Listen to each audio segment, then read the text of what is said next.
స్వతహాగా ఒక draft committee ద్వారా 308 మందితో నిర్మించిన ఈ రాజ్యాంగంలో చివరిగా 284 మంది సంతకాలు చేసి పూరించి 1956 సంవత్సరం నవంబర్ 26 కాన్స్టిట్యూషన్ డేగా ప్రకటించడం జరిగింది.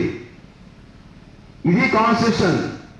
ఈ రాజ్యాంగంలో ఒకటే చెప్పదలుచుకుంది ఏంటంటే సమానత్వం. ఒక హిందూ బిల్, ఇది కాన్ఫరెన్స్ బిల్ అంటారు. ఆ కాన్ఫరెన్స్ బిల్లులోనే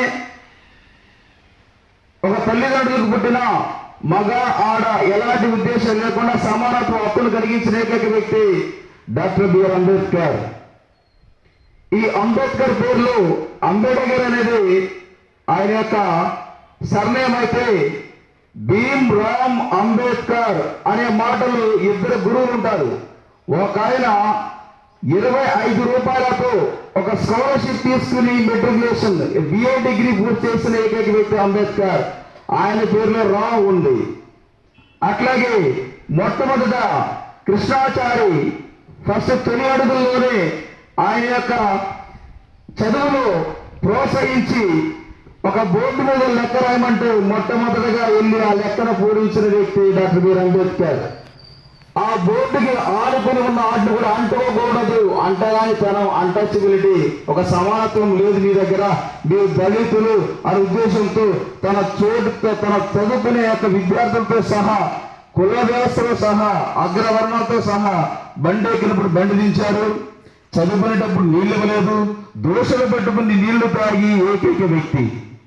అలాగే న్యాయశాఖ మంత్రిగా ఉన్నప్పుడు కూడా అప్పుడున్న గాంధీ, నెహ్రూ గారితో కూడా యుద్ధం, అదే విప్లవం. బయటకు వచ్చిన ఏకైక వ్యక్తి లండన్, అమెరికా వివిధ దేశాలలో ఉన్న రాజ్యాంగాన్ని అనుసరంగా చేసి ఒక చేతి వృత్తితో రాజ్యాంగాన్ని పూరించిన ఏకైక వ్యక్తి డాక్టర్ బిఆర్ అంబేద్కర్. ఈ అంబేద్కర్ గురించి సోదరుడు చెప్పాడు, ఎవరో లక్ష్మణరావు అనే మాట గురించి. రాజ్యాంగం పుస్తకం ఒకసారి చదువుకోమని చెప్పండి.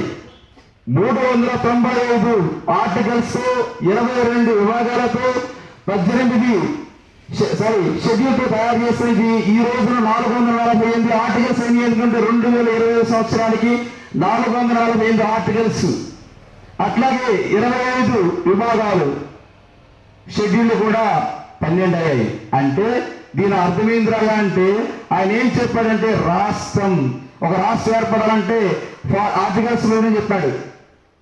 నెంబర్ 3 ఆర్టికల్లో చెప్తున్నాడు ఏమని, ఒక రాష్ట్రం ఏర్పడాలంటే ఆ రాష్ట్ర ప్రజలు పార్లమెంట్ వ్యవస్థకి అడుగుతారు, మాకు ఈ రాష్ట్రం కావాలని.